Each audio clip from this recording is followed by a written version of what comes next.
log in. Yeah. Yeah, now it's letting me log in on YouTube. I don't know why I didn't remember that. Today's been really interesting. We had 1, 2, 3, 4, 5 guests showing up today. Log in.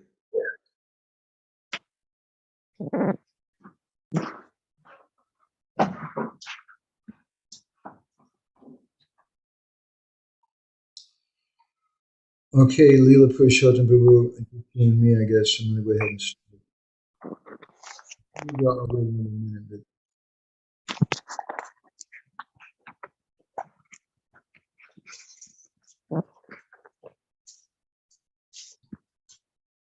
Okay, now 4 was Harichandraji and Krishna Kundmakuji.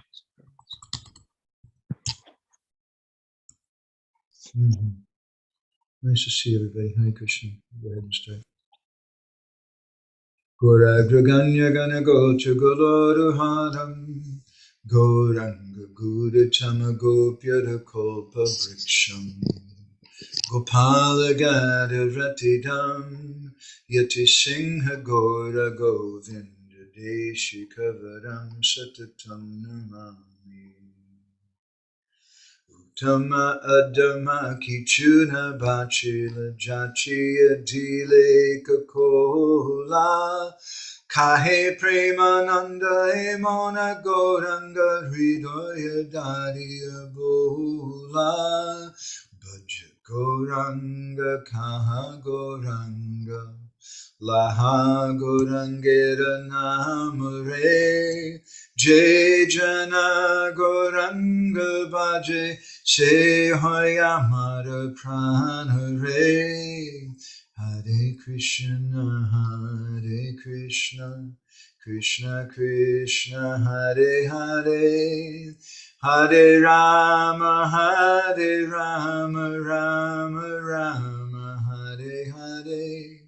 Yashaiva Padambuja Bhakti Labhya, Prema Vidana Padama Pumata, Tasmai Jaganmangala Mangalaya.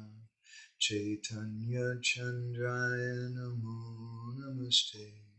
Chaitanya Chandraya Namo Namaste. Chaitanya Chandraya Namo Namaste.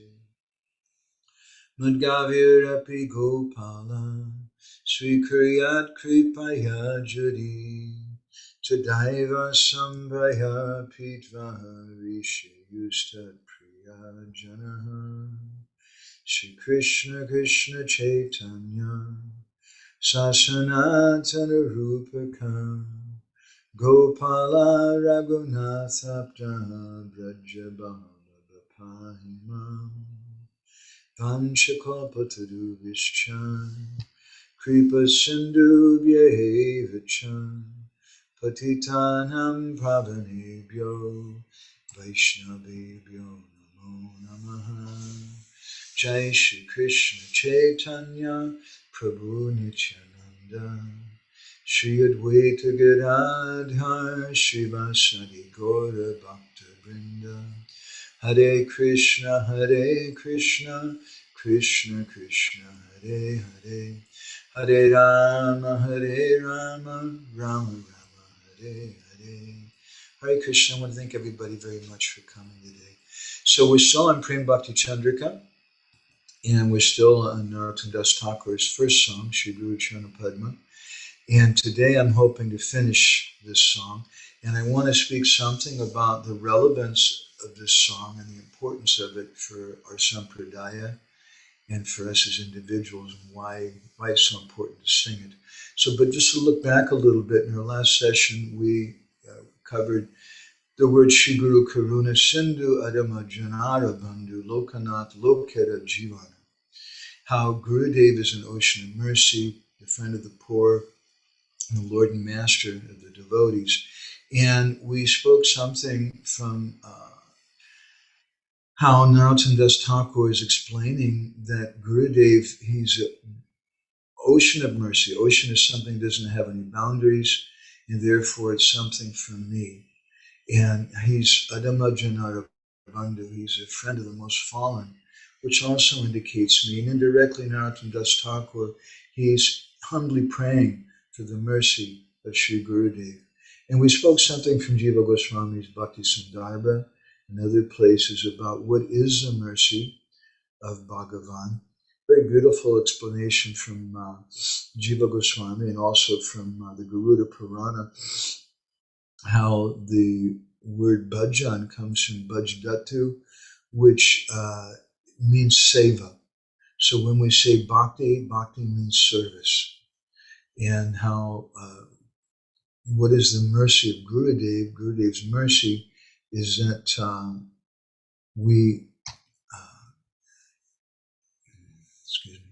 Gurudev's mercy is that we get service. And if we don't accept that service, we don't want that service, then how are we getting mercy from Sri Gurudev? So today I want to go on, and I'll put this on the screen here. We're going to say a few words about the last couple lines of the song. Aha prabhu koro doya deho more padachaya. Let's see if we can get this to screen share. So Narottam concludes the song, which we're all familiar with from singing every day in Guru Puja, that ha ha prabhu koro doya. He's saying ha ha, ha ha means it's something very deep from the heart, calling out koro doya, that please give me your mercy. He doesn't say please give me, rather he says koro doya. Koro means to do. He said, you forcibly give me your mercy. In other words, maybe I don't even want it. I'm so fallen. And in particular, that mercy means deho more padachaya. You give me the chaya, the shade of your lotus feet. Ebe jas bhusha tribhuvana. And may your fame be spread throughout all the three worlds. So this is a very important song for Gaudiya Vaishnavas. Narottam Das Thakur, he's singing Lokanath Lokeda Jivana. We mentioned something about that in our last session also, how Lokanath can refer to Lokanath Goswami, and it could also refer to how Gurudev is Lokanath. All gurus are Lokanath, are the Lord of the three worlds. But when he says Lokanath Lokeda Jivana, another meaning is that he's speaking about Samasti Guru. There's Samasti Guru and there's Vyasti Guru. Guru Dev is both a particular manifestation of Krishna. Krishna's Samasti Guru, he's the sum total of all Guru. And the individual Guru is Vyasti Guru, like a ray of light of that. So he's referring to how Gurudev is Lokanath Lokera Jivana. He's the master, the protector of everyone in the universe. Speaking again about the principle of Guru. We posted, let's see if I can find it here in our WhatsApp chat, a very beautiful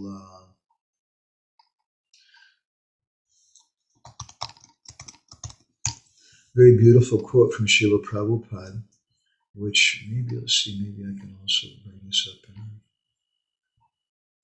There it is. What a wonderful quote from Prabhupada.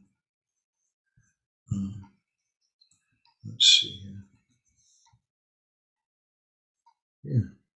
Prabhupada said in a letter to Mataji in 1968, he said that just as Krishna can be present simultaneously in millions of places, similarly, the spiritual master also can be present wherever the disciple wants.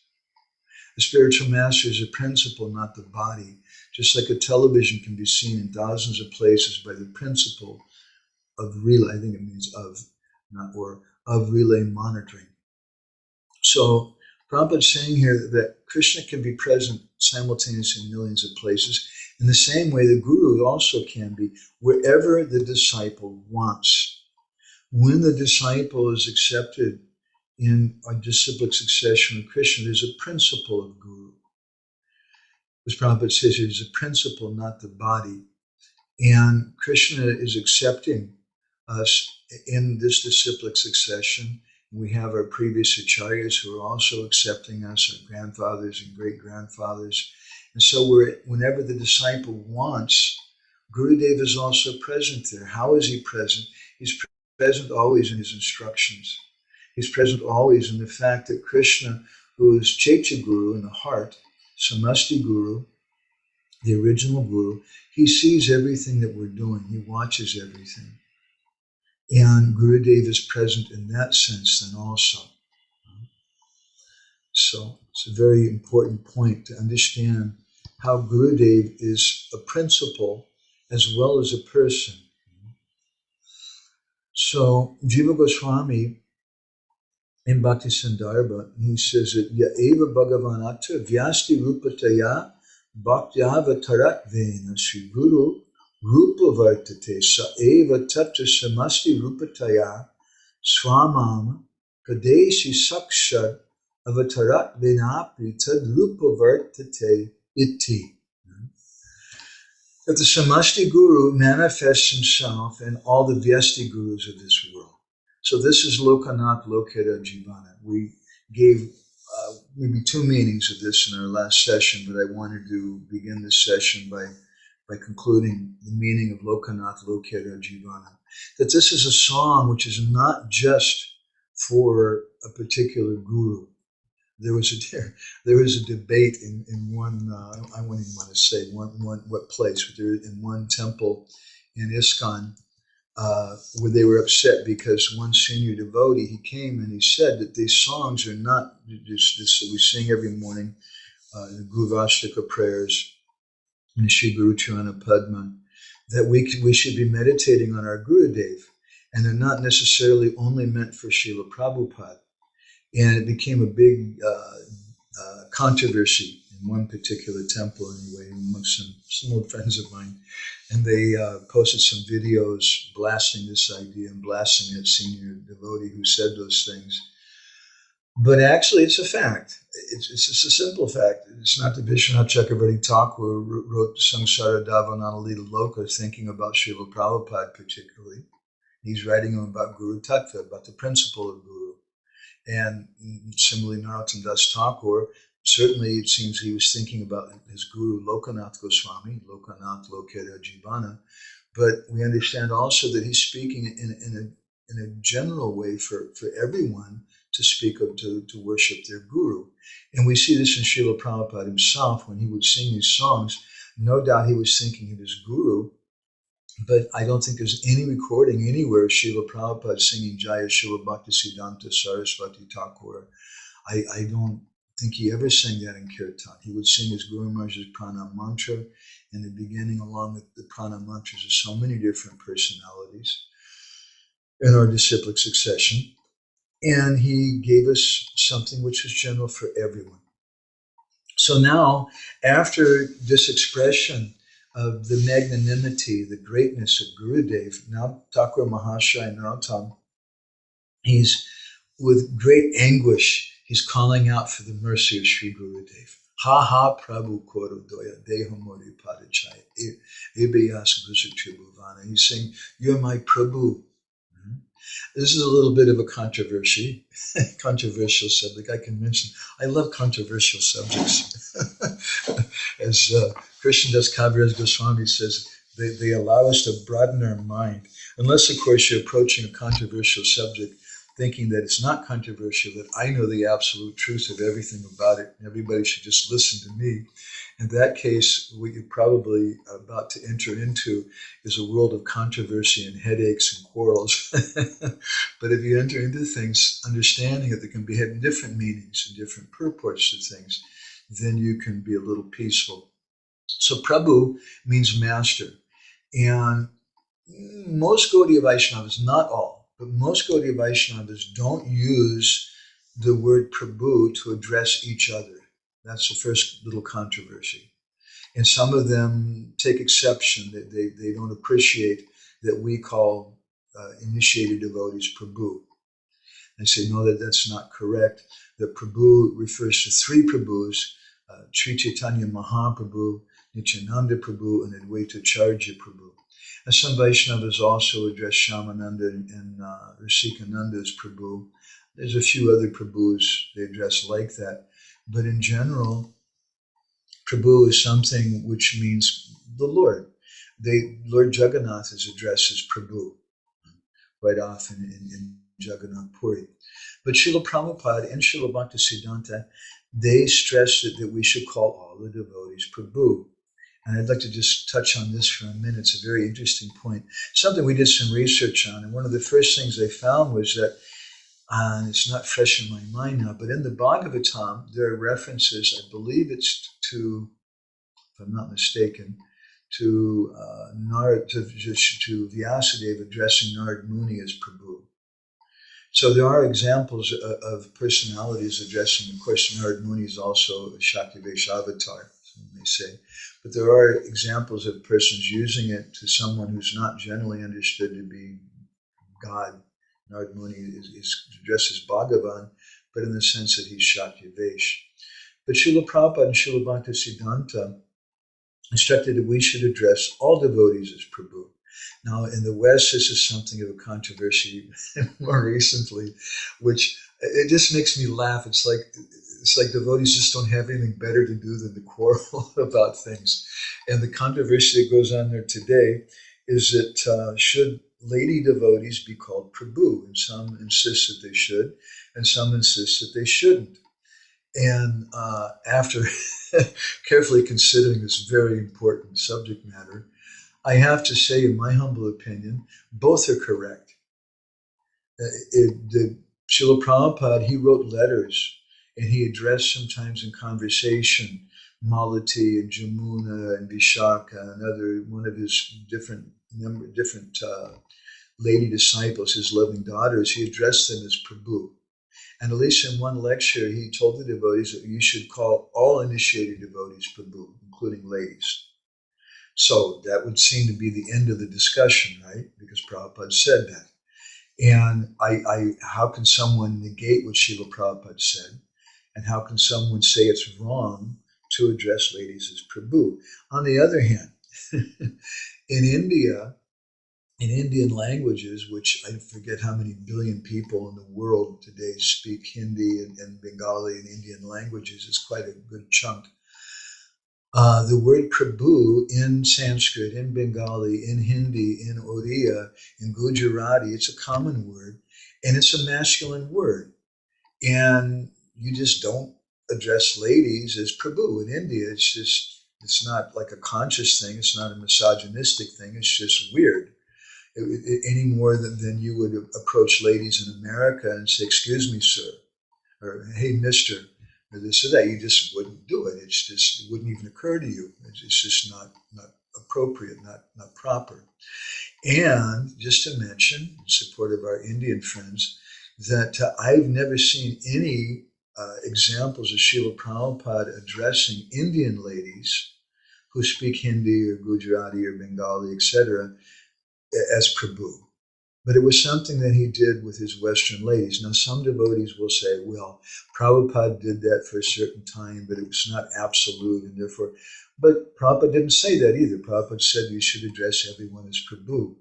So my humble reconciliation is this, that when I speak with Malati Prabhu, who appreciates it if you call her Prabhu, I address her in that way with respect, and I have zero problem with it. On the other hand, I live in India, in Jagannath Puri. I understand a little Bengali and a little less Oriya, less than that of Hindi. And I just can't bring myself to call ladies Prabhu in that place. But here, Narottam Das Thakur is using this phrase Prabhu. How he's using it here, I would suggest that in a more traditional sense, probably that he's calling him Ha Prabhu, that you're my Prabhu, you're my master, you're my God. Again, indicating about Samasti Guru. Koro doya, please give me your mercy, forcibly give me your mercy. Dehomore padachai, ebe jas gusik tribhuvana. May your glory be proclaimed throughout the three worlds. And one of the meanings of this Ebi Jasa, Gushik Tribhuvana, may your glory be spread throughout the three worlds. It's connected with this Haha Prabhu Koro Doya Deho Mori Padachaya, that you give me your mercy. Because what he's saying in effect is that if you give me your mercy, then everybody's going to really know that you're merciful. But if you don't give me your mercy, then how can you really be a merciful person? But if you are merciful to me, who is so fallen, then Abi Jasa Gusik Chubhavana, then your glory is spread throughout all the three worlds. And as I'd like to discuss a little more later in this session, there's also other meanings and other importances, significance of that phrase, Abi Jasa Gusik Chubhavana. So Narottam Das Thakur here, considering himself with great humility to be an ordinary conditioned soul who's bound up to this material world, he's thinking to himself that how Bhagavan's compassionate mercy, his Krishna Kripa Shri Murti, this embodiment of his mercy, which is Sri Guru, it's unlimited. But for me, he's thinking that my misfortune, my conditioned nature is also unlimited. Krishna's unlimited. He's Ananta. But I, as my Guru Maharaj would sometimes sarcastically address one of my dear godbrothers and chastising him and chastising all of us to him, Guru Maharaj would call him Ananta Maya Das. An unlimited Maya, unlimited illusion. So Narottam Das Thakur is thinking like this: I'm Ananta Maya. My misfortune, my Maya has no limit. So how am I ever going to get even a drop of his mercy? And thinking like that, therefore he uses this expression ha ha, which conveys a feeling of profound anguish and sorrow. And so then he's considering that Gurudev, he has the potency to do this, and it's his pastime, it's his function to rescue the fallen.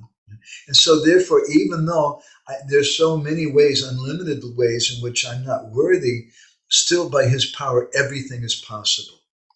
And therefore, for this reason also, he's using the word prabhu, or master, meaning, to use it in colloquial English language, you're the man. A very masculine expression. You're the master. You're the competent person to do this. You're the man.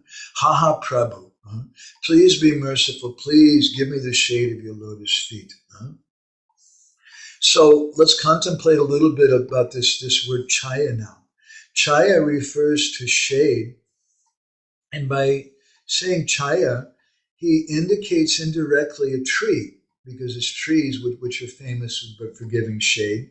When you're suffering under the heat in a hot summer sun in India, you go and you take shelter of a tree. So Gurudev is such a tree who's giving shelter. He's a Kalpa-vriksha tree. And this particular tree gives us shelter from the burning fire of material existence.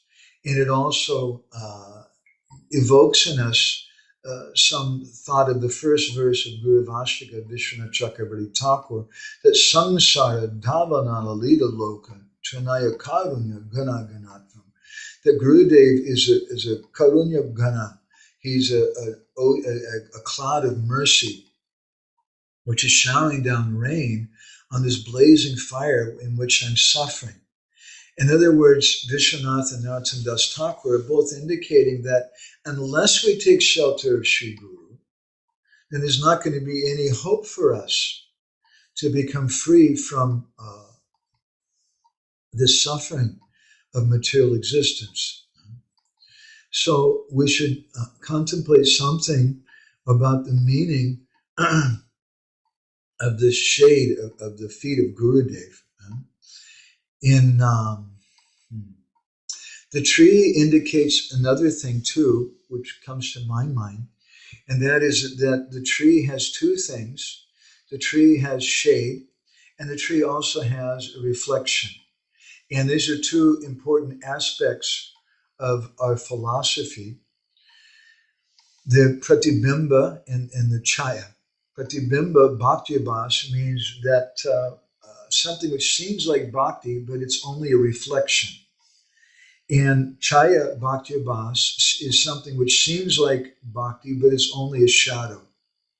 And Bhaktivinoda Thakur has written in some articles in Sajjana Toshini, which were later collected printed in a book called Bhakti Tattva Vivek, which Bali Maharaj and some others have translated. Bhaktivinoda is described that these are two basic principles, Chaya Bhakti Abhas and Pratibimba Bhakti Abhas. And of the two, the Pratibimba looks better. Pratibimba is a reflection because when you see the tree in the reflection of the water, you can see the form of the tree. You can see the color of the tree in the water. But when there's a shadow, you don't really see much of the form. It's very blurred. And there's no color in the shadow. But Bhaktivinoda explains that of the two, the chaya, or the shadow, is always and necessarily better than the pratibimba.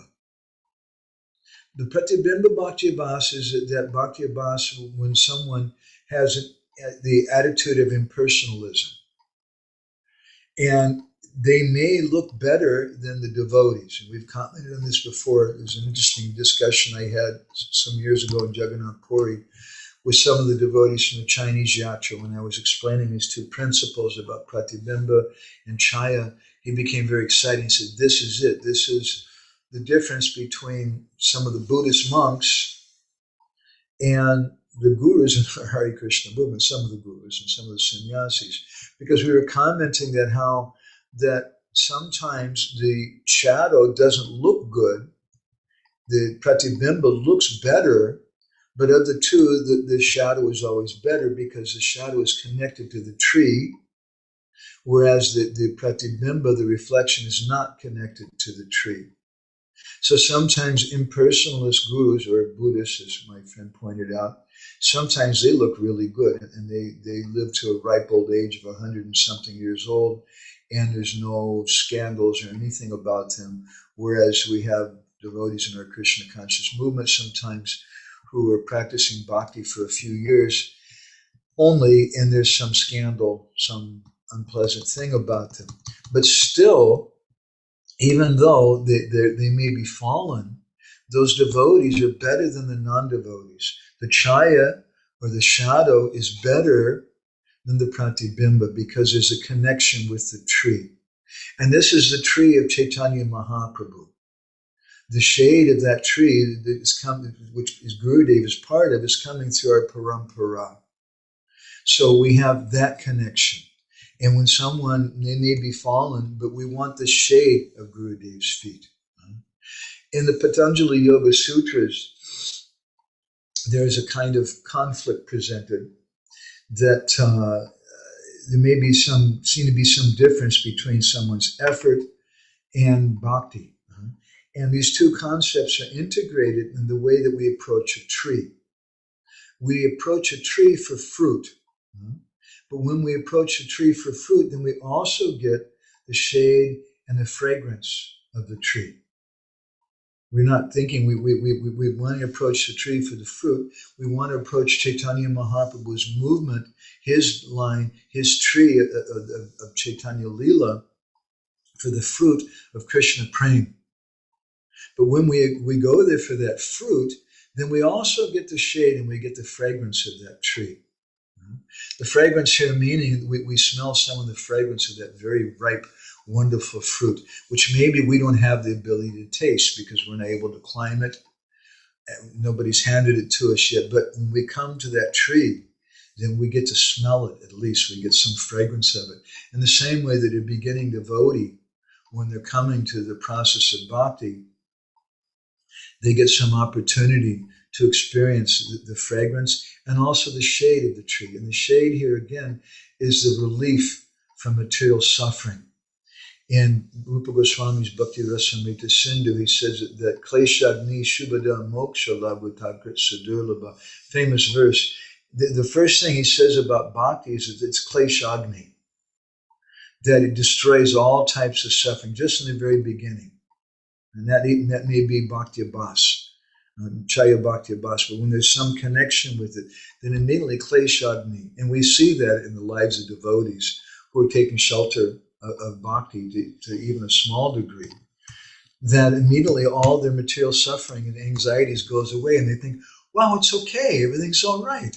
So what if my girlfriend left me? So what if I lost my job? So what if my friends and family all hate me and don't want anything to do with me because I joined the Hare Krishna movement?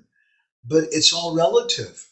I'm not this body, and those relationships are just temporary relationships. We have that understanding, that philosophical understanding, which gives us hope immediately. So Kleshadni, the first thing from Bhakti is that this fire goes away because we get shelter. Haha prabhu koro doya deho more padachaya. We get this chaya, this shadow from the shade of taking shelter of Gurudev, who's like a kopa briksha tree. So this happens by the mercy of Krishna through Gurudev, again, who's Krishna Kripa Srimurti Sri Guru. There's a nice poem also by the poet Govinda Das. Let's see if I can bring this up. Chat here.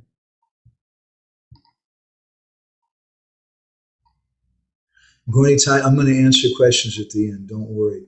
I just noticed your thing. So Govinda Das's son, Shri Guru Vaishnava Pade Kopa Taru Chaya Paya Sabajiva Tapa Parasiya Mui Abagiya Bish. Abagiya means very unfortunate. Mui Abagiya Bish. Bish means poison. Bishaya Matiya Rayinu Henu Yuge Nishara Nahaila. He says that I'm taking shelter. I'm resting in the chaya, in the shade of Shri Guru Vaishnava Pada, in the lotus feet, which are like the kopa briksha tree of the Vaishnavas, of Shri Guru and the Vaishnavas. And because of that, I forgot Sabajiva Tapa Tarashila. I'm forgetting all my suffering.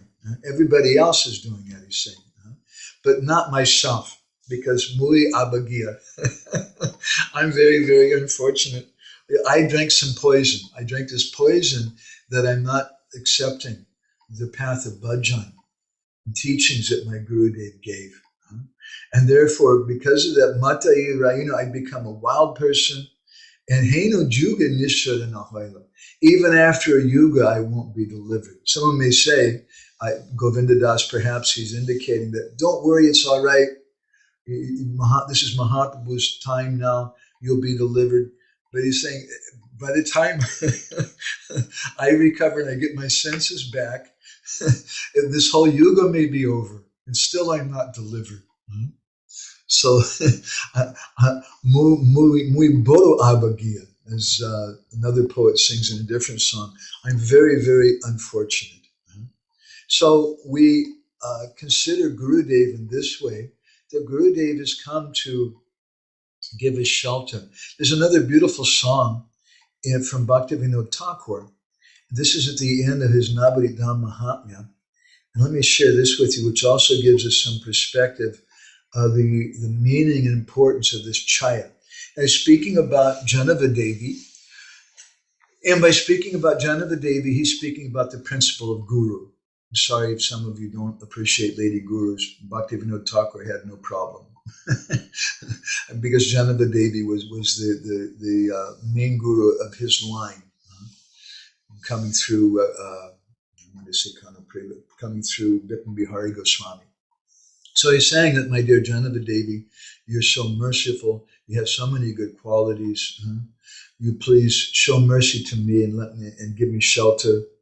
I want to take shelter of your lotus feet. Tomara charana tayi kora ashraya, by taking shelter of them, then I'm able to cross over this ocean of material existence. And then he says, Tumi Nityananda Shakti Krishna Bhakti Guru Edasi Korahodana Padakolpataru. You're the potency of Lord Nityananda, and you're the guru of Krishna Bhakti. So we can also apply this to Vyasti Guru, to any guru, because all gurus are the embodiment of Nityananda Shakti. They're gurus of Bhakti.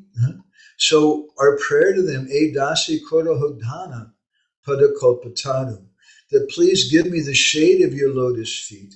The shade of your lotus feet are like desire trees, which can fulfill all my desires. So we pray to Gurudev in this way, Haha prabhu koro doya deho more padachaya.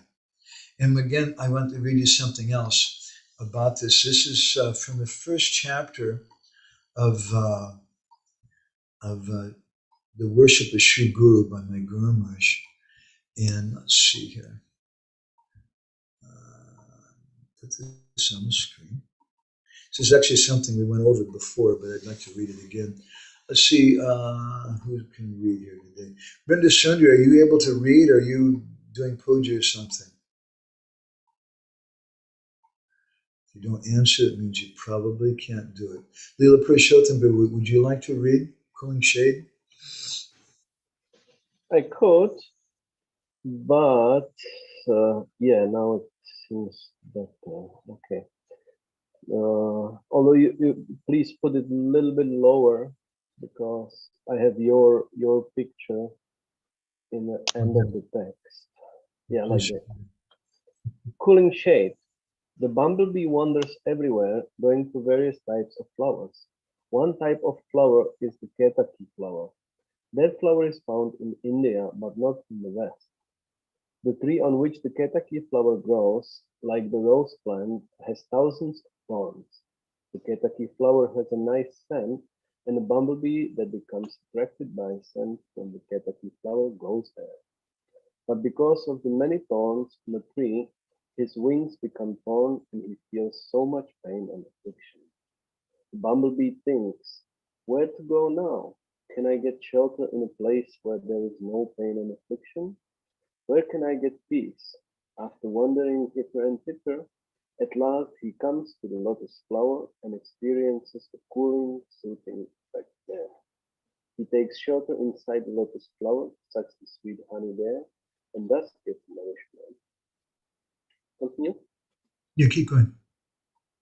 Similarly, the jiva, who is wandering and wandering through the innumerable universes and through the innumerable species of life of this material world, Brahmanda Brahmite Kona Bhagavan Jeev, gets only more and more suffering, misery, and torture.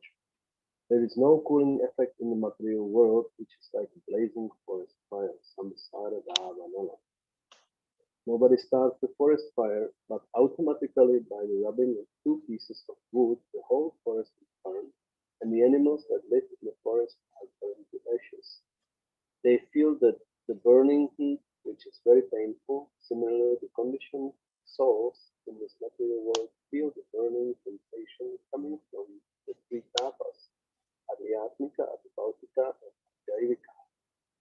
After wandering through innumerable universes, innumerable species of life, at last the fortunate soul Bhagavan Jeev comes to the lotus feet of Sri Guru and takes shelter in cooling shade there. As the bumblebee sucks honey from the lotus flower, similarly the Guru Pada Padma, the lotus feet of Sri Guru, allow the jiva who is compared to the bumblebee to suck the nice honey whereby he gets real nourishment, also Prema-nanda, loving happiness. So this is a relief that the lotus feet of Gurudev give the living entity.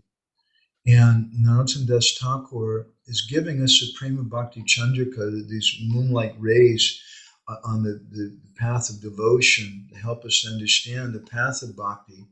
And he begins with this song, Sri Guru Charana Padma. And he's describing in this song, Haha prabhu koro doya deho more padachaya, that I'm suffering, I'm burning up, and I need the shade from your lotus feet.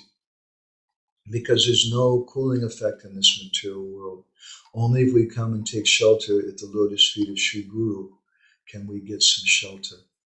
Let's see here. Harichandra Prabhu, would you like to read something? The fruit of love.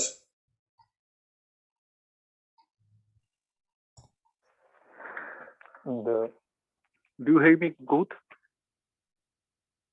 Do you hear me? Yeah, I hear you, Prabhu. Go ahead.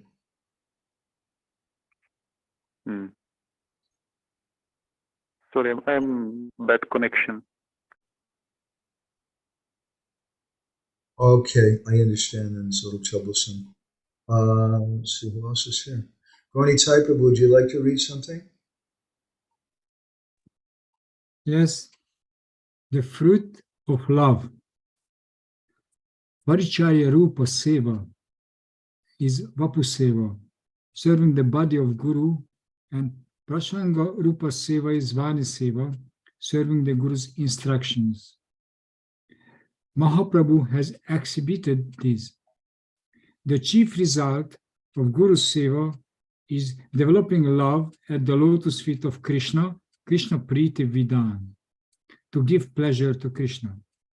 All other marginal results are Anusangika Seva, automatically obtained by service. For example, the chief purpose of planting a mango tree is to get the juicy mango fruit. But Anusangika, automatically you also get very cool shade. The mango grows up, develops branches, and gives cool shade. Although shade was not the purpose of planting the mango tree, it is automatically received. Similarly, the chief result of Guru Seva is Krishna Pada Padme Priti, to develop love at the lotus feet of Krishna. All other results are secondary or marginal fruits, tatastha phala. So our purpose in coming to Gurudev shouldn't just be because I'm suffering and I have these anxieties. Krishna says in the Gita, this is one of the reasons why someone comes, but that's very secondary. And Bhaktivinoda Thakur, in his Chaitanya Siksamrita, speaks about this, and he says it's low class. He says there's 4 reasons why someone may come to worship the Lord: Bhaya, Asha, Kartibya Buddhi, and Rag. And Bhaya and Asha were out of fear and out of a desire, Asha, to get something, to get a girlfriend. You know, I'll go to the Hare Krishna temple and become a devotee because there's so many good-looking girls, or a woman thinks there's so many handsome guys there and I want a good husband. That's very low class, Asha. Or even worse than that is Bhaya, out of fear. We should approach Kartibya Buddhi is better, but ultimately we want to approach out of Rag. And we're being instructed again and again and again by our acharyas and by Sri Guru that our purpose in coming is Krishna Prema. This is what we want. This is what we want. And all these other things are secondary. Narottam Das Thakur, by calling out, Haha Prabhu Koro doya Deho Mori Padachaya, please give me this help, it doesn't mean that this is his primary purpose in coming to Guru, but he's indicating that I'm so fallen that he's taking the role of a conditioned soul who may approach in such a way, oh Gurudev, I'm suffering so badly, my wife, you don't understand, my wife won't listen to me. And she won't wash the dishes when I tell her to. Whatever. Sometimes people approach Guru like that. And that's it's okay in one sense. That's okay because that's being honest, and we should just approach in a very honest way Gurudev, whatever is in our heart. But that's very low class at the same time. It's indicative of someone who's not in a very high platform. And so now Narottam Das Thakur, by saying, Ha Prabhu Koro doya Deho Mori Padachaya, please give me the shade of your lotus feet, he's indicating, he's calling himself indirectly a very fallen person. So this is such a very, very important prayer. We should contemplate on this. We should contemplate something on the importance of Guru Puja. I'd like to read you some statements I've collected in this regard. The first is from Chaitanya Bhagavat. And this is from the Adi Leela chapter 17, where Chaitanya Mahaprabhu was speaking to Ishwar Puri. And he said, E ama deha samapilan tomari, Krishna pada padmira amrita rasapan, amare karao tumi e chahidan. And he's saying that Gurudev, I've given everything, samak pilan tomari, I've surrendered everything, my body, amideha, myself, my deha, my body, everything that I have, I've given to your lotus feet. So I'm going to follow your instructions. My only wish is that Krishna Pada Padmira Amrita Rasapan, that you make me drink. Pan means to drink. this Krishna Pada Apadnira Amrita Rasa, this rasa, this nectarian rasa which gives life from Krishna's lotus feet. Amare karaho tumi e chahidan. This is the only dan, this is the only benediction, the only wealth that I want from you. I'm not coming to you trying to ask you to give me the position of temple president. Some people want. I'm not coming to you asking you for a wife or for a husband, as some people want. But simply I'm coming to you and I'm begging you that you please give me Krishna Prem, give me Prem Bhakti. Give me this nectar by which I can get that thing. Give me this bhajan pranali. And this is what we're coming to Gurudev for. And we should understand that. Narottam Das Thakur is indicating that. So Srila Prabhupada, he started this process in our line in, I don't even know what year it was. Someone could look in the Prabhupada Lilamrita and say, but fairly early on in our movement, Prabhupada started the system of Guru Puja. And he indicated that it was very, very important. And I found a couple of nice quotes from Srila Prabhupada about this. There's another one which I heard, which I didn't find, so I'm a little cautious. Maybe he didn't say it, but I still like to repeat it because I think the principle is correct. The Prabhupada apparently, supposedly, once said that if you don't do this Guru Puja, then what is your Hari Bol, Hari Bol? What is all your kirtan and this and that and the other? If we contemplate what Srila Prabhupada did through the lens of Gaudiya Vaishnava tradition, it's a different way of looking at it. It's a way that we're perhaps not accustomed to, first of all, because most of us are not that accustomed to the tradition of Gaudiya Vaishnavism. But we're just usually seeing it from our own personal perspective, Atmavan Mandate Jagat. But if we look at it through a traditional perspective, we find some interesting things. Some Vaishnavas have found fault with ISKCON devotees that, what are you doing? You go before Radha Krishna, Radha Shyam Sundar, and you're singing Samsara Davanalita Loka. And that's not, traditionally, that's not a song which is sung for the artik of Radha Krishna or of Gaurnitai or Gaur Gadadhar or basically any other deity. It's a song we sing for Sri Guru. But Srila Prabhupada gave us that. And Srila Prabhupada also gave us his Guru Puja. He wanted the devotees to do it every day. Why is that? First of all, it's not so extraordinary as some devotees may want us to think. In the past, I had the good fortune to spend a week or two in Remuna in the temple of Kirchor Gopinath. And we would go every day to the Mangal Artik. And there was one Babaji, group of Babajis coming from the Samadhi of Madhavendra Puri. They're very much in our line, very ecstatic, wonderful Babajis. And they would come every day before the deities of Kirchor Gopinath, and they would sing songs in the morning from Mangal Artik time. And there's about 5 or 6 different songs that they would sing. And one of them was Samsara Davanalita Loka. So Srila Prabhupada's bhajan, the pranali that he gave us, is not that unusual in that sense. But what I see in Prabhupada's bhajan pranali is that he saw, as Prabhupada indicated, it said that when he left, he commented later to some devotees that when he left Australia, just after installing the first deities of Radha Krishna there, and there was nobody to do the worship, Prabhupada just took some brand new people who'd been devotees for 2 weeks and gave them first and second initiation. It was extraordinary. So that someone could worship the deity, because Prabhupada wanted that deity worship to go on. He wanted to establish our movement in a strong way there. But later he commented to the devotees that he prayed to the deities of Radha Krishna there at that time. Maybe Radha Murlidhar, I can't remember the names. Someone could correct me if they remember.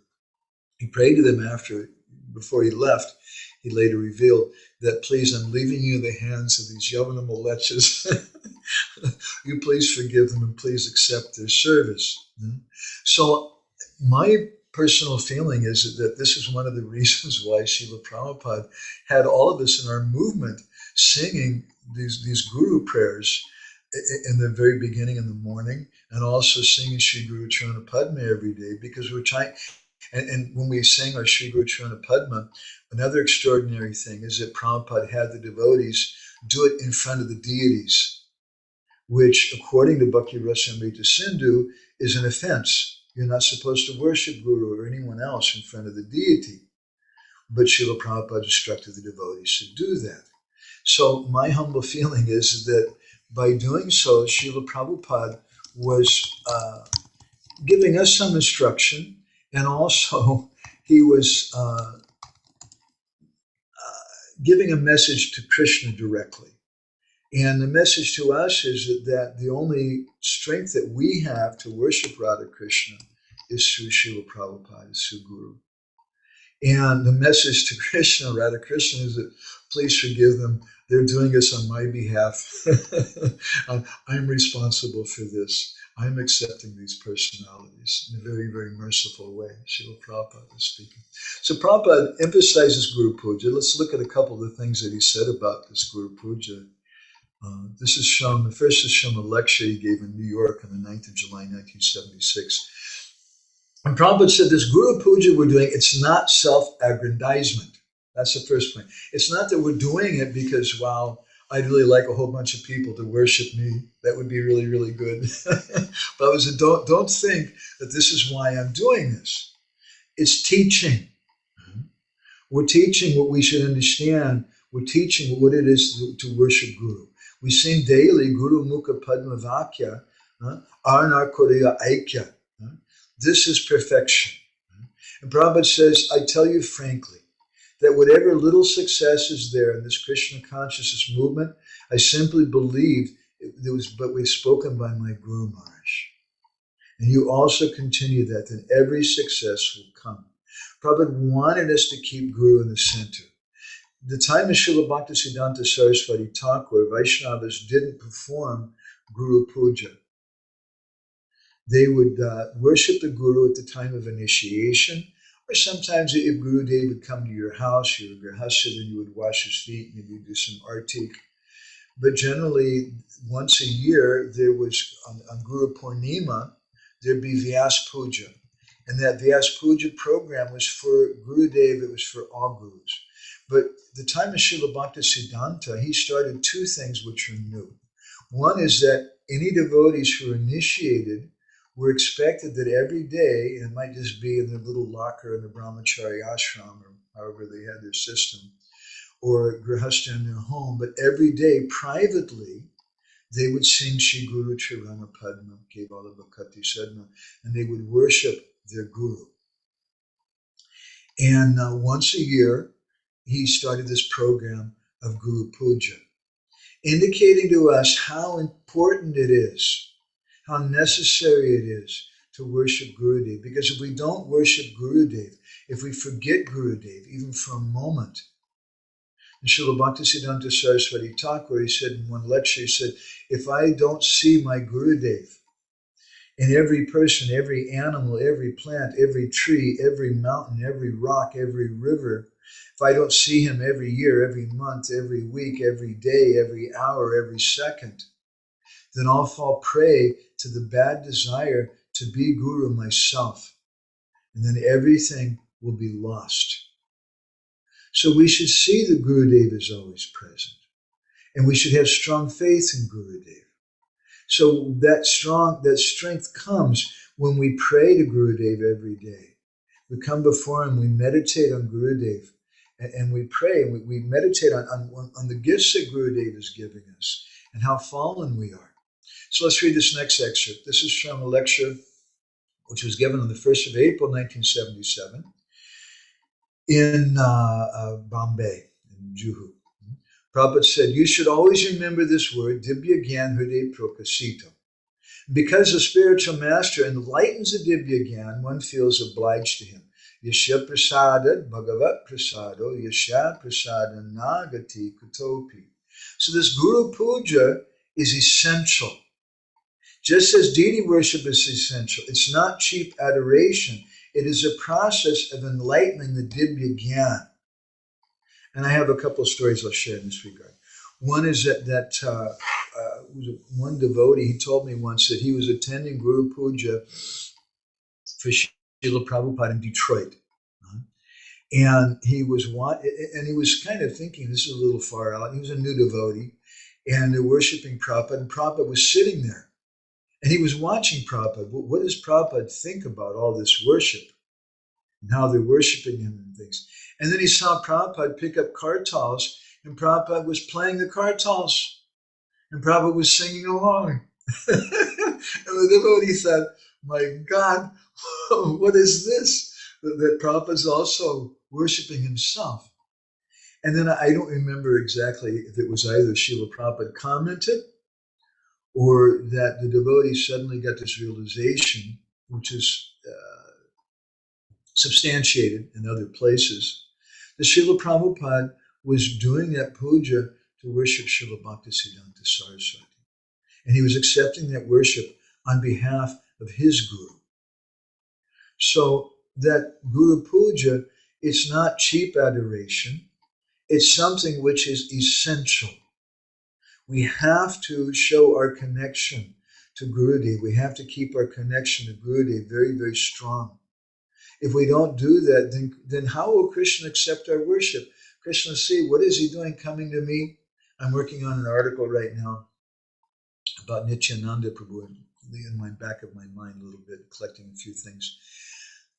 Mostly taking from the story which we've told some of you sometimes from this appendix of Narottam Vilas about the life of Narahari Chakravarti Thakur. And some comments that Lord Nityananda makes that in the beginning, this Narahari Chakravarti came to him, was given to him, to Nityananda Prabhu, and Nityananda saw him from a distance, chanting in ecstasy, and Nityananda called for him and gave him mercy. And then Nityananda, giving him mercy, gave him to Chaitanya Mahaprabhu, gave him to Advaita, who gave him to Gadadhar, gave him to Srivas, etc., all the way down through a disciplic succession until they gave him to Nrsimha Chakravarti Thakur, who is the guru of Narahari Chakravarti. And it was Nrsimha Chakravarti that who took him by the hand and brought him to Nityananda. And when that happened, Nityananda Prabhu said, now I'm really happy. If someone tries to come to me just on their own strength, I don't accept them. If someone doesn't have faith in Guru, he says, just see my strength. I'll keep them away from our Sangha, from the Sangha of the Panchatattva, from the Sangha of Chaitanya Mahaprabhu's associates. So Guru Puja is essential. It's essential to show Krishna that I have this attachment to my Gurudev. It's essential for the devotees in our movement to worship Srila Prabhupada. Prabhupada did something very extraordinary by instructing that there should be Guru Puja in the temple, which is not done at the time of Srila Bhaktisiddhanta. Rather, Srila Bhaktisiddhanta, following our tradition, understood there's going to be different gurus, implicitly, it was implied that there's going to be different gurus. He didn't keep himself a deity of himself or anything, or worship of himself in the main temples, his temples. But there was a principle. But Srila Prabhupada kept his own deity as a principle, and he kept the worship, this practice of singing Shri Guru Charana Padma every day as a principle, because by doing so, Prabhupada knew that he himself would become the glue which would bind together our movement. So there's controversy sometimes when we speak about Srila Prabhupada's position. I just prefer to keep it very simple personally. He's my Param Gurudev. He's the founder Acharya of our society. Those are two things I got from Srila Prabhupada himself and from our tradition. But other Vaishnavas in our society feel the necessity to give Prabhupada another new title. They call him the Sampradaya Acharya, which I don't feel comfortable with personally. I'm not trying to argue with it. It's fine if someone wants to do that. But I'm personally not comfortable because Rupa Goswami is our Sampradaya Acharya. Chaitanya Mahaprabhu is our Sampradaya Acharya. And Prabhupada would want us to keep them there. Prabhupada's the founder of Acharya of ISKCON. He's my Param Gurudev. But at the same time, Prabhupada wanted all of us to work together. And the way to do that, he accepted this position as our founder Acharya. So this worship of Gurudev on a daily basis is very, very important. I'd like to share with you a few other things in this regard, some other quotes, and then we'll go ahead and have some discussion. I'm sorry we've gone a little long. I want to really try to finish this discussion on this very, very important prayer, Shri Guru Charana Padma. Many Vaishnavas in our ISKCON temples don't understand, don't know that actually there's 9 verses to the Guru Vastakam. We finish it with Yasha Prasadad Bhagavat Prasadam. In our ashram in Jagannath Puri, we sing another line which is given by Vishnu Chakravarti Thakur. And I'm going to go ahead and put that on the screen here. This is the 9th line. It's the Falastuti. Falastuti means the fruit of the prayers of Guru Vastakam. Shrimad Guru Rashtaka Metarucha Brahmi Mahuti Patati Prayatna. Yastena Brindabana Nata Sakshat Sevai Valabhya Jana Sunanta Eva. That if someone sings this Guru Vastakam, these 8 verses, this is the 9th, and especially they do it Brahmi Muhurti, at the time of Brahma Muhurta. And what is the significance of doing it Brahma Muhurta? We already heard in the previous line, yes, Tri Sandhyam, 3 times a day. But here it stresses being given at the time of Brahma Muhurta. In Shastra, it says that when we rise in the morning, we should remember Gurudev. We should think of the form of Gurudev. We should meditate on the gifts of Gurudev. So we do that at the time of Brahma Muhurta. And if someone, Vishwanath Chakravarti Thakur gives this benediction, he says if someone does this on a daily basis, etat uchayar, they sing this in a loud voice, uchayar, patati prayatna, with great care and attention, they recite these prayers, then yastena brindabana nata saksha, then at the time of death, they go directly to that person's Vrindavan Nath, Krishna, who's the Lord of Vrindavan, Sakshat, they directly go there. And what do they get? Sevaiva labhya jana sonanta eva. They get direct service to Krishna. So this is the purpose of worshiping Gurudev. In one sense, someone may say there's no necessity of worshiping Guru. I'll just chant Hare Krishna on my own. I'll worship Lord Nityananda on my own. I'll do this or that. And there's so many wonderful things, and we respect those persons as being very pious who chant Hare Krishna even without Guru. But there's a difference when someone is worshiping under the guidance of Gurudev. And Vishwanath Chakravarti Thakur describes that here, that you'll get your Siddha Swarup, you'll enter into Leela through your Gurudev. So important is it to worship Guru. Now I'd like to turn to another song which we spoke about in our last session and go over 1 or 2 of the same verses. This is by a Bengali devotee in our line named Sanatan Das. And it's a song that we printed in one of the first issues of our Krishna Katamrita Bindu magazine. It was in issue number 19. And it's a special song because it focuses on aspects of Guru Tattva and Sishya Kartabhya, the position of the Guru, the truth of the Guru, and the duty of the disciple. And these aspects are not found in Guru Vastika prayers of Vishwanath Chakravarti Thakur or in Guru Vandana Narottam Das Thakur. Why are we looking at it ourselves today then? Because we want to understand the necessity, the importance, the vital importance for our life. Ha prabhu, koro, doya, I'm going to die if I don't do Guru Puja. That's one of the messages Narottam Das Thakur is giving us. Ha prabhu, koro, doya, deva more padachaya. I'm going to die if I don't worship you, if I don't get your mercy. Indirectly, he's indicating that. So Sanatan Das has given us this beautiful song. I'd like to go through a few verses of it with you, which indicate the importance of worshiping Guru. Ashraya Kore, this is the first line. Ashraya Kuriya Vandam Shri Guru Charan. I take shelter, Ashraya, of Gurudev's lotus feet. And I do that how? By doing Vandana, by worshiping him. This is how I take shelter of Gurudev's feet, not just by taking initiation, not just by going out and distributing books or doing some service, but also by doing Vandana. It's very important that I do Vandana every day. Therefore, Srila Bhaktisiddhanta and Srila Prabhupada stress that by doing Vandana, offering prayers to Gurudev every day, it gives me faith in Gurudev by meditating on the gifts that he's given me. And by doing this, Jaha Hoiti Mili by Krishna Prema done. He says by singing in this way, I'm going to take a throat lozenge, you'll get this treasure of Krishna Prema. And then he says you should understand what is the position of Gurudev. Guru ke manushya gyan na koro kakan. Don't, not even for 1 second, just don't do it. Don't think that Gurudev is an ordinary person. And the same way, Guru Ninda Kabukani Nakoro Shravan. Don't hear criticism of Gurudev.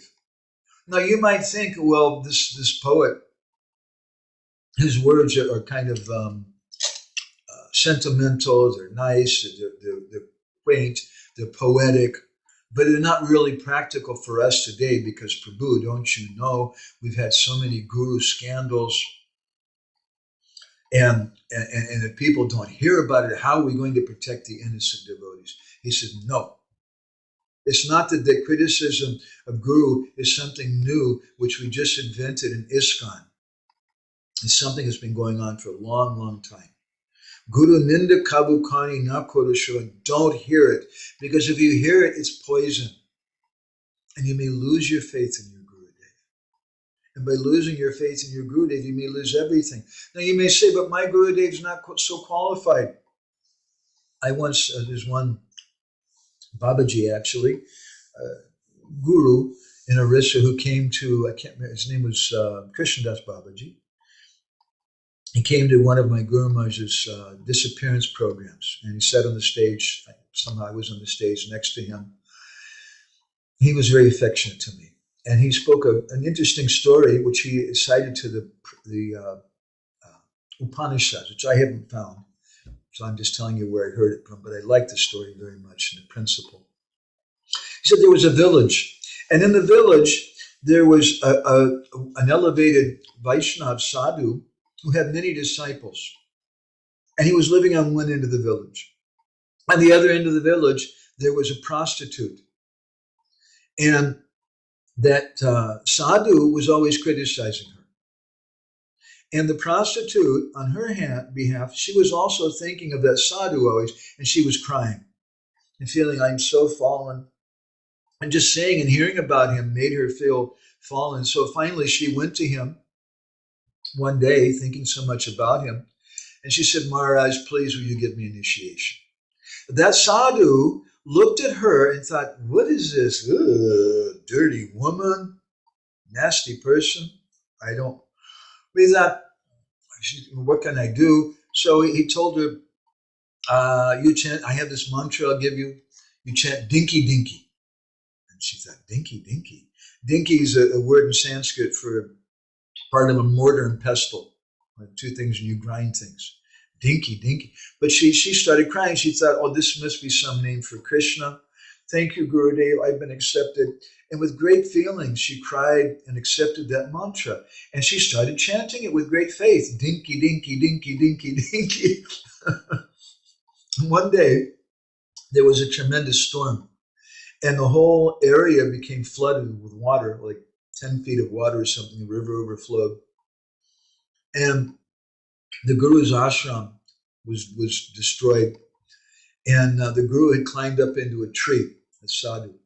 And he was up in the middle of this tree, in the middle of this vast expanse of water all around him with this flood. And all of a sudden, from a distance, he could hear a sound. And the sound was getting a little louder and louder. And what was that sound? Dinky, dinky, dinky, dinky. And he looked, and there on a log, floating on a log, was that prostitute. and she was in samadhi, unaware that the flood was even around her. She was just sitting on that log of wood and just so absorbed in Krishna and chanting his mantra, dinky, dinky, dinky. So it's not even necessarily how qualified our guru is, but it's how much faith I have in Gurudev. That faith, of course, shouldn't be a blind faith, but Jiva Goswami in Bhakti Sandarbha, he explains that what if someone loses faith in their guru? In the beginning, he says they had faith that Gurudev is sent by Krishna personally, but after some time, I lose that faith. And he doesn't say that you know that he's wrong. He just says you lose your faith. He says, in that case, then you should find another eternal associate of the Lord and take shelter of. And if you can't do that, then you should find an Uttam Vaishnava. Because you can't see who's who and what's what.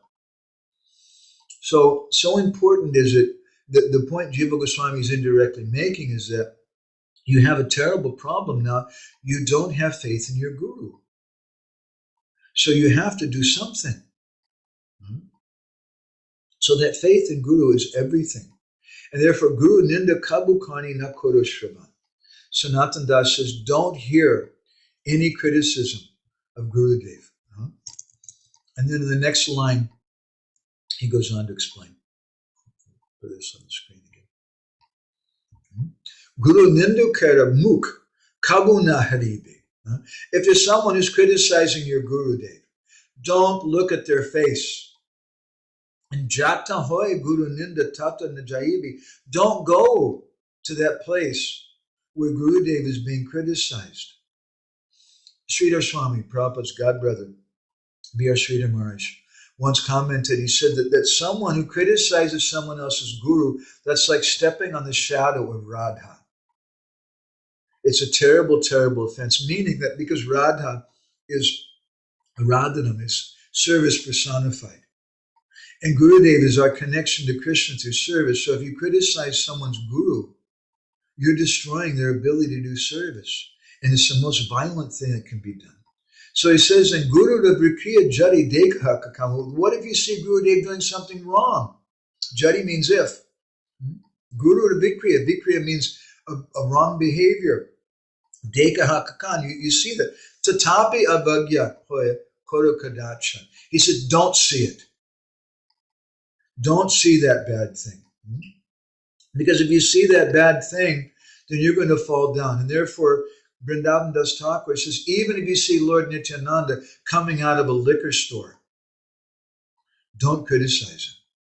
If you see your Gurudev coming out of a liquor store with a big bag in his hands, don't think, oh, what is Gurudev doing? You should think maybe he's in there preaching to the liquor store owner. Maybe the liquor store owner gave him a donation of a few 6-packs of beer or something. And maybe Gurudev just accepted it in some sense and took it with him, and now he's going to throw it somewhere or sell it or something, who knows. But he accepted that service. Don't criticize him. Don't ever disregard Gurudev. Guru Parapadmi Rahi Jara Nishta Bhakti Jagat Tarati Siddhari Mahashakti. So powerful is this person who's always doing Guru Vandana. That person whose Nishta Bhakti, their devotion to Gurudev's lotus feet, the Parapadma, is so very, very fixed. Jagat Tarite Siddhari Mahashakti. They have the potency to deliver the whole world. Therefore, Hena Guru Pada Padma Koro Vandana, Jaha Hoite Gucci by Sakala Yantrana. You should understand that whoever is doing this Guru Vandana, whoever is worshipping Gurudev, Hena Guru Pada Padma Koro Vandana, whoever is doing this Guru Vandana, this worship of Gurudev, Jaha Hoite Gucci by Sakala Yantrana, all their problems will go away. They won't have any difficulties. Guru Pada Padmi Nityaje Kore Vandana. Shri Dhari Vande Ami Tanara Charan. He says, therefore, that person is always doing Guru Vandana. I take the dust of their feet on my head. I bow down to their lotus feet. That personality is such a very, very special person. Shri Guru Charana Padma Hride Kori Ash. Shri Guru Vandana Kori Sanatana Das. And Sanatana Das finishes this prayer, his song with this prayer that my purpose in doing this Guru Vandana, I have this asha, this hope, that Shri Guru Charana Padma Hriday Kori. I want that Gurudev's lotus feet will appear in my heart. And it's for that reason that I'm doing this Vandana. We should understand how important, how necessary it is to worship Gurudev. And so this is some meaning, Haha Prabhu Koro Doya Deho Mori Padachaya. Naughton Das Thakur is expressing in a very humble way, I'm so fallen, please give me the shade of your lotus feet. And if you do this in Ebi Jas Gusitri Bhuvana, you'll be famous throughout all the three worlds, Gurudev. And another meaning is that I should glorify Gurudev throughout all the three worlds. And how do I best glorify Gurudev?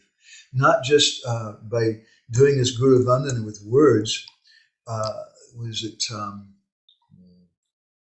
Jagadananda Pandit as described in his Prema-bhakti-candrika. Gorada ami, muke bolile na chale. Gorada achara, gorada prachara. Laile fala fale fale. And who gets the real fruit, the phala, of worshiping Gauranga Mahaprabhu or worshiping Gurudev? Not just someone who jumps up and down and says, I belong to Gurudev, I belong to Gurudev, I belong to Gurudev, and advertises it. But that person who takes up the preaching, who takes up the service of Gurudev within their heart, that person gets the real benefit. And Srila Prabhupada said this is the meaning of Guru Puja. In one of his offerings to his spiritual master, he said that Guru Puja is not something that's just done with some fruits and flowers. But Guru Puja means that we meditate on the mission of Gurudev.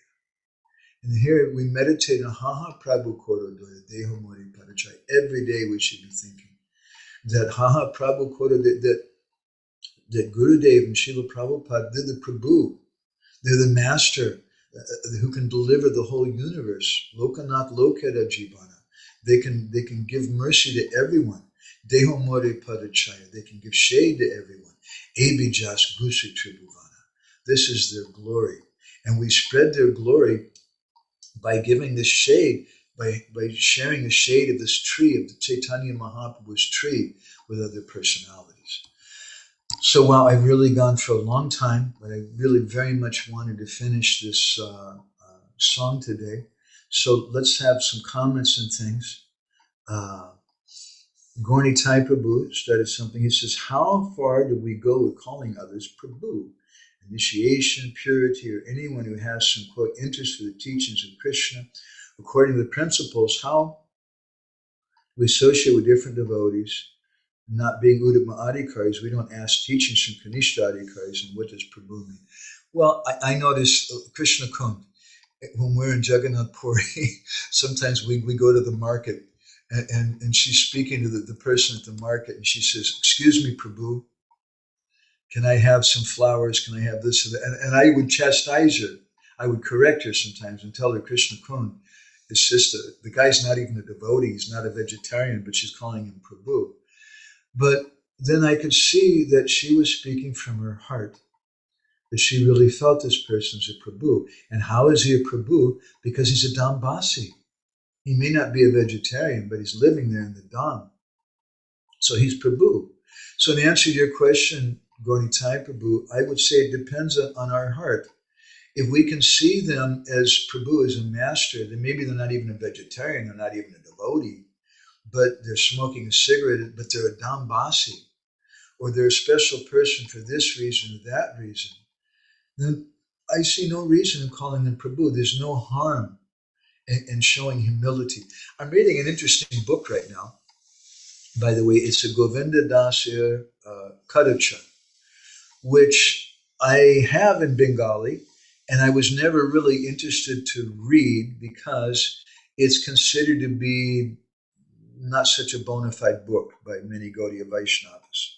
But nonetheless, it's a book in the line of Chaitanya Mahaprabhu, about Chaitanya Mahaprabhu. And recently someone sent me a soft copy translated by Banu Maharaj.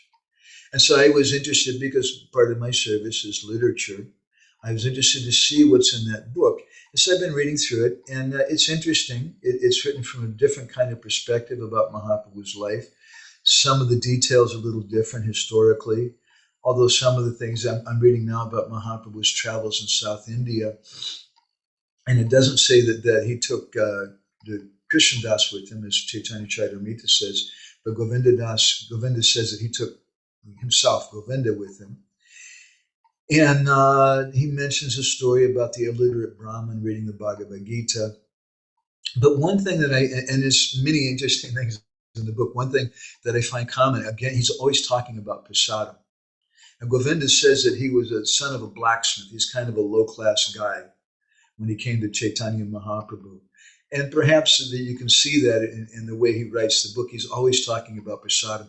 And we went for 3 days and there was no prasadam. And it was really hard. And then I found fruit on this tree, and Mahaprabhu offered it, and it was delicious, and it was wonderful, and I ate so much. And I saw there was a little bit left that Mahaprabhu had. He says a few times, and I was looking at it, and Mahaprabhu understood my desire, and he gave me his own personal portion. And he mentions this over and over again, these kind of things. He's always talking about prasadam in the book. I thought ISKCON devotees would really relate to it. But another thing, which is my point I'm coming to, that he mentions again and again, that I find so charming in the book, is that wherever Mahaprabhu goes, now this is written, the book is written by someone who's kind of an illiterate person. He's not very philosophical, he's not well versed in Shastra. I mean, he's just a devotee, and he can write a little bit in Bengali, and that's it. So he doesn't write a lot about the philosophy like Krishnadas Kaviraj Goswami does. He just talks about it. But he mentions in many places how people came to Mahaprabhu and wanted to debate with him, which makes sense because Mahaprabhu is a great spiritual teacher. And when you go places, that's what happens. When people worship you, then somebody else becomes disturbed and says, well, I'll debate with that guy. He's not really bona fide. That's the way it goes in the material world. But what I find really beautiful in this book is Govinda Das's repeated again and again and again descriptions. When this kind of thing happens, when that kind of thing happened, Mahaprabhu's response. And Mahaprabhu's response was so humble. And he would tell these big Mayavadi yogis, or Gyanis, other persons, he would say, oh, you're the best of the Vaishnavas. I accept defeat. I'm not going to argue with you. And by his behavior, Mahaprabhu would convince them and change their hearts into being their followers. This was what Govinda Das said again and again. So when you ask me this point about Prabhu, it depends on our consciousness. If we're thinking that information is the most important thing, or initiation is the most important thing, then that'll be Prabhu for us. But if our heart is soft and we see all the Dambasis as Prabhu, or we see all senior persons as Prabhu, then there's no harm in addressing them in that way. I know I have some friends and some godbrothers, they write to me and they don't say Prabhu. And I feel a little sad. And I know they have this principle. They don't call anybody Prabhu unless it's somebody they really feel is like an Uttama Adhikari. I respect that. But I feel like it's a little harsh. And Srila Prabhupada wanted us to give respect to everyone. And I don't think that all the ladies in the movement and all the initiated men, all the initiated ladies were qualified necessarily to be called Prabhu. But I think the principle was that Prabhupada wanted us to give respect. And we have to look in our hearts in answer to your question to see what we find there, who we can call Prabhu. So let me go on here. Gornitai Prabhu's also commented that I told in the temple in Ramuna that they also sing this song. He's asking Sri Guru Charana Padma or Samsara. They sing Samsara Davana Lita Loka. And maybe they also sing Sri Guru Charana Padma, I don't remember, but definitely in the morning at Mangal Artik time, they sing Samsara in front of the deities. Gornitai's gone on. In the heart of ISKCON, there's Srila Prabhupada. That means he is the soul of the ISKCON Purush. I like that, the body of ISKCON. And who joined to ISKCON, their other selves collectively, their other organs of the great entities, the ISKCON Purush. Very, very nice, thank you. And Ujjwala Resiga, we lost you because I spoke for so long. I'm sorry. So I'm going to try to make this quick because it is so long and I have a few rounds left to chant and I want to go for my walk. I really need to walk every day. I want to next ask Brenda Sundari if she can go away from her deity worship for a minute and share any comments or anything. You there, Brenda? Hare Krishna. No, I just wanted By to. the way, we should say happy birthday to Brenda Sundari because she just turned the golden 40 years old recently. Facebook page. Happy birthday. Prabhu, I just wanted to say thank you. And yeah, just understanding the heart, this principle of Sri Guru and keeping that consciousness of receptivity to the mercy of Sri Guru and our practice of devotion. It's just been a nice meditation. Thank you for doing this. Thank you. Sometimes, when I see you, I think of ISKCON management. I don't ruin your whole day saying that. But I think of good management. And I think how sometimes devotees, they're either two sides of the same coin. One side, they think the solution is we all have to follow the ISKCON managers. And if we follow the ISKCON managers and just follow the authorities, everything will be good. And no, that's a problem. And the other side of the coin, you have people who hate all the ISKCON managers. And the solution is we should give up all the ISKCON managers. It's the same attachment to management as a solution. Both of them see the same thing. We should see bhakti as a solution. But it's a sad thing today in our society that there's widespread lack of faith in managers, widespread lack of faith in Guru. And my Guru Maharaj, he once commented, he said that we cooperate, he said many times, we cooperate with the managers because otherwise Prabhupada's mission won't go on. And it doesn't mean that I have to have faith in them. If anybody else from Denver ISKCON's watching us, it doesn't mean you have to have implicit faith in Brenda Sundari as a perfect person. But to cooperate so that things will effectively work out, somebody has to be in charge. And if you just really can't get along with that person, that's okay. Go start your own center. I don't think Boulder, there's any center in Boulder right now, or Colorado Springs really.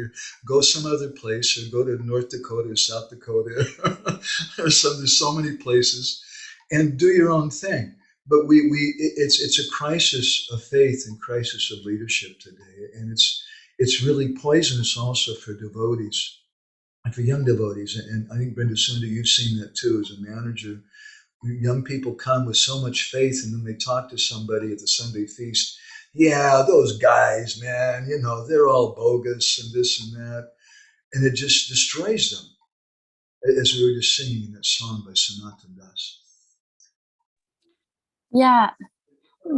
One thing that I was wondering is, you were commenting on how what we're actually going to Guru for, and then it's kind of low class to go to them for like, oh, what should I do about this problem in my life?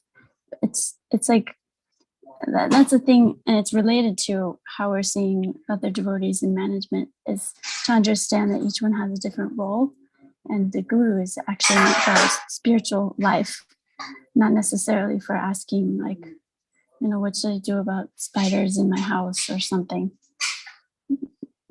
It's like actually approaching in a mood of like, oh, my spiritual life. This person is a doctor for my spiritual life. This person is actually nourishing in my spiritual life. Like, this is what I want to focus on.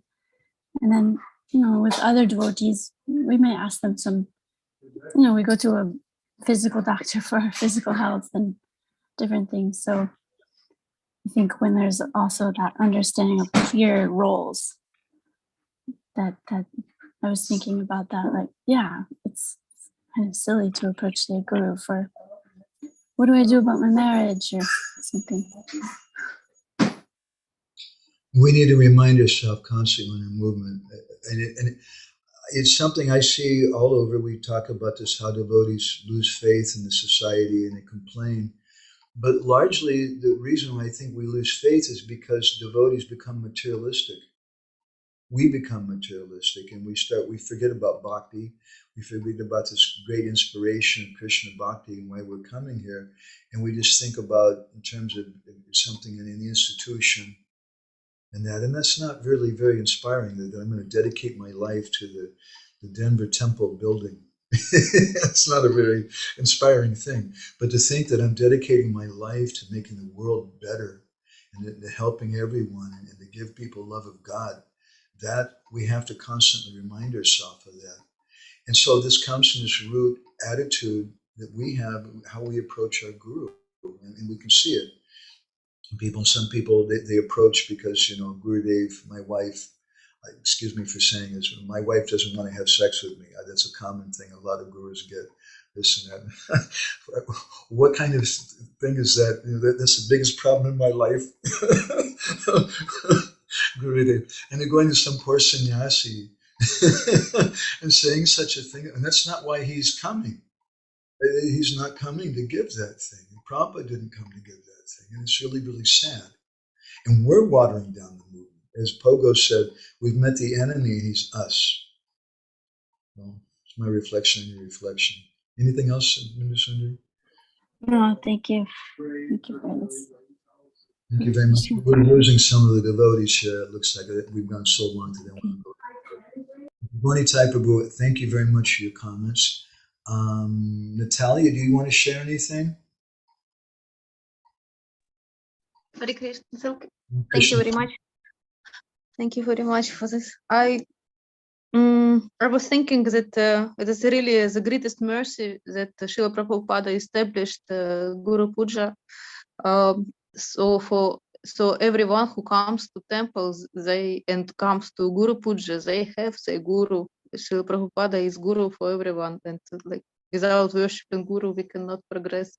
And Srila Prabhupada gave himself to be Guru for everyone. Now I got this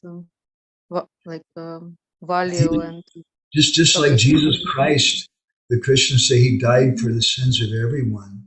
He gave himself. So Srila Prabhupada gave everything. He gave himself also. He doesn't want to be worshipped. He's a humble Vaishnava. But he said, he insisted, you worship me every day. He gave himself in that sense to help us. What a beautiful realization. I really like that, Natalia. Thank you. Anything else you want to share? I took for myself this idea that if I don't see my Guru everywhere and every moment, I will have a tendency to think of myself to be as a Guru, and that prayers to Guru is the most important service. And that's such a wonderful service to Gurudev too, to remember him always being there, to understand that he's there. If I think he's not there, then I'll have a good time. I can do whatever I want.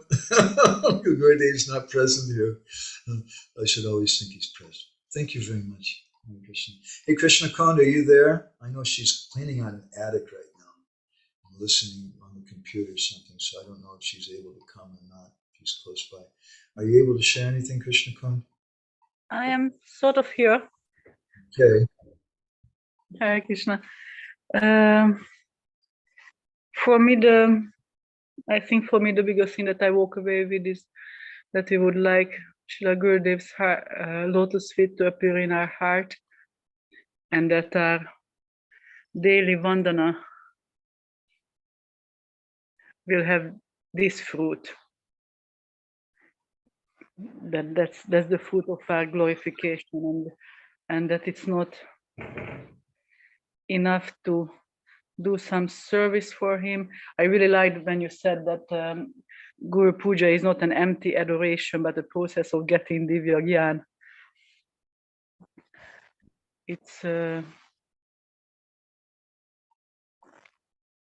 yeah. I think that I'm having some personal difficult time in connection with instilling those lotus feet in my heart, and so I just need to work more on that, and I would rather just share this much for now. Yeah, well, thank you for sharing that. One thing that I humbly feel is so important that every day I have to remember Gurudev and I should worship him. And then by doing that, I'm telling this very stubborn, materialistic, demoniac mind, which has a tendency to just see everything in a material way, and it's a tendency not to appreciate Gurudev, and to, in effect, then go away from Gurudev. I'm telling my mind every day why I should and why it's so important. I'm keeping Gurudev in the heart. Such an important thing. Thank you, Krishna Kunj. Hare Krishna. And Lila Purushottam, do you want to share anything? I'm the last person today. Yeah, like many points there actually. One with one as you were speaking about those two categories of abhas bhakti mentioned by Bhaktivinoda Thakur, Chaya and Pratibimba. I hope it's not too bold, but I was thinking because it's quite interesting. How did you get it out of that from that word Chaya in Dehomore Pada Chaya? That you want the shade of the lotus feet of Guru. I was thinking this is quite far out. And then my mind went so far that I started to speculate that it could be interpreted that that you want like direct shelter of the Guru. Meaning, in that sense, what Bhaktivinoda Thakur gives explanation of the difference between Pratibimba and Chaya. And the Pratibimba in that case would be maybe something like, picture on the altar and just be happy, Jai Gurudev, something external. And this Chaya would be like at least direct connection with Gurudev, that you pray that you want to be close to him and have his real shelter at his lotus feet. That came to my mind from these two terms. Wow. What a beautiful comment. Thank you. I really like that. I really like that. Yeah.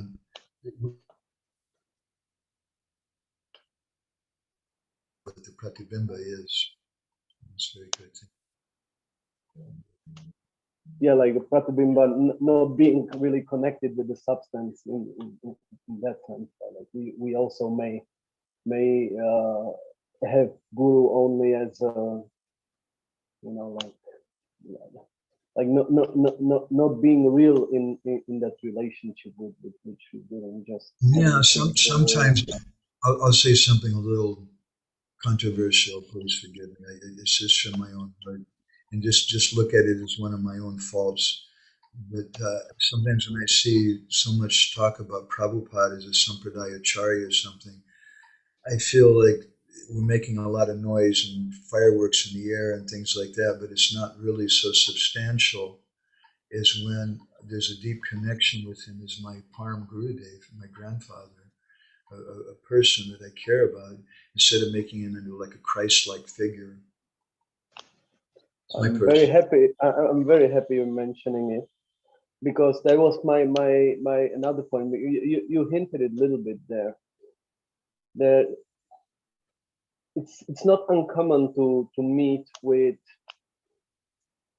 something like in the Sanskrit terminology, what one could call it, like atistuti, inappropriate glorification, and it's so common it's so common in relationship to Srila Prabhupada, and one could love to hear these things that you cannot over glorify Srila Prabhupada and things like this. It sounds good, but many times it's really hurting me actually. Many times I hear devotees glorifying Srila Prabhupada, like how to say, like on the cost of the previous acharyas. Like something like Srila Prabhupada was such a big acharya that he can contradict the previous acharyas. and then immediately in my heart, it's like. Or they sometimes it said that Prabhupada did something the previous acharyas couldn't do. Going to the West. Yeah. Prabhupada went to the West with all the previous acharyas. It was all the previous acharyas who did that with him and through him. And all of our acharyas have had their particular personal services that they've done. For those of you who are not familiar with that expression, ati stuti ninda is an expression used in Chaitanya Charitamrita also, meaning the offense of too much glorification. That's also, I may say, Lila Purushottam, I just think you're just an amazing person, and you're just like the most. You're like a partial incarnation of God, and this, and it becomes disgusting. That's a kind of criticism, actually, of someone. It's an offense. Yeah, that's the point. It always brings me to that feeling like, if I hear these things, then immediately I imagine the situation like, go and tell this to Srila Prabhupada. Go and tell him that he's I don't know, he can contradict Rupa Goswami. And you will see what will be Srila Prabhupada. I wouldn't want to go to Srila Prabhupada and say that. Imagine, like, it's with a good intention. It's like, oh, Srila Prabhupada, you're so wonderful, you're so great. I don't care what Rupa Goswami says, because you say. And imagine such a situation if Srila Prabhupada would face such a situation. I am quite more than sure that we would get such a sauce by Srila Prabhupada. There's a conversation that was in remembrance of Prabhupada, which is in those videos that I saw. I don't remember who it was. It might have been Pradyumna Prabhu, Prabhupada's Pandit scholar. But Prabhupada once asked him, who is your favorite writer?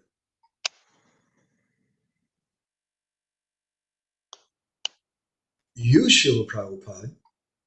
With the kind of idea that I'm supposed to just, Prabhupada's like everything, and every single book in ISKCON has to have a dedication to Srila Prabhupada, whether Prabhupada's your guru or not or whatever. You, Srila Prabhupada. And then Prabhupada said, my favorite author is Bhaktivinoda Thakur. And the devotee said, well, really, Prabhupada? And then Prabhupada started glorifying, explaining why he liked Bhaktivinoda so much. And it was ironic because that devotee, if I'm remembering all this correctly, actually he liked Bhaktivinoda. He didn't want to say it. I've heard that personally from Guru Das Prabhu. He told me that story. Uh-huh. Yeah, so Guru Das, he liked Bhaktivinoda the best, but he felt a little shy to say Bhaktivinoda. But Prabhupada, like understood his heart, he came out with that. That illustrates the same point. Thank you, Guruji. Let me read something from Gaurnitai again. Guru is very important, very expert to guide disciples on the shortest and most secure path. Srila Prabhupada set up a deity program for 10,000 years. We don't know how far the Guru principle will be destroyed in the future. To worship Guru every day in public is one important way to keep the right personal vision. Prabhupada wanted to preach against impersonalism too. That's beautiful. Thank you very much, Gaurnitai, for sharing that. Yeah, definitely our tendency, all the buildings and all the publications in ISKCON founder Acharya, His Divine Grace, A.C. Bhaktivedanta Swami Prabhupada. He wanted that Prabhupada is the founder Acharya of everything. We should be personal. But part of being personal too, I'd like to tell devotees in ISKCON, just like we did in Budapest recently, they asked me to give a talk on Srila Prabhupada, about Prabhupada Lilamrita. So I'm not used to really reading Prabhupada Lilamrita so much, because they just recently published the second volume in Hungarian of the Prabhupada Lilamrita, and they wanted to have a book release. So what I did was I collected many, many different stories, some from friends of mine, anyway, so some of my Guru Kori friends who had relationships with Raghunath Prabhu, with Prabhupada at a very young age. and other remembrances that devotees have collected, speaking with Prabhupada's godbrothers and friends before he joined. And the whole purpose was, I just wanted to show Prabhupada as a person and Prabhupada's heart, and not just talk about how he crossed the ocean and he had this much money and he made printed this many books and had devotees, but Prabhupada's love, how Prabhupada touched the heart of Jamuna and so many different devotees as persons. And when we speak, this Guru Puja is there to help us to fight against that. But my humble observation is that even if we have the Guru Puja, if we don't remember how Prabhupada leaned on Jamuna's shoulder and had her take off his shoes on a walk in John Lennon's estate because he had a pebble inside the shoe. And Prabhupada told her, he said, if any of my godbrothers were to see me leaning on the shoulder of this woman like this, they would become very disturbed. Because there was three of them. Guru Das, I think, was there taking pictures, and Jamuna and Prabhupada, and that was it. Prabhupada was practically along with them.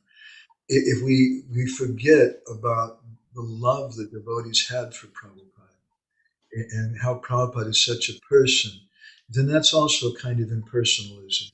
And he may become the deity that we do Guru Puja to and things, but I love these stories about Prabhupada as a person. So, okay, we should stop there unless somebody's burning up and has something else they want to share. Okay, so gosh, Leela Purushottam Prabhu and Gauri Taibu, we'll see you in a few days. And Natalia, we're going to see you in a week or so, I think, too. Thank you all very much. I really, really appreciate this Sunday. Srila Prabhupada ki, Samveda Bhakta Vinda ki, Go Prema Vancha Kripa Sindhu Devacha.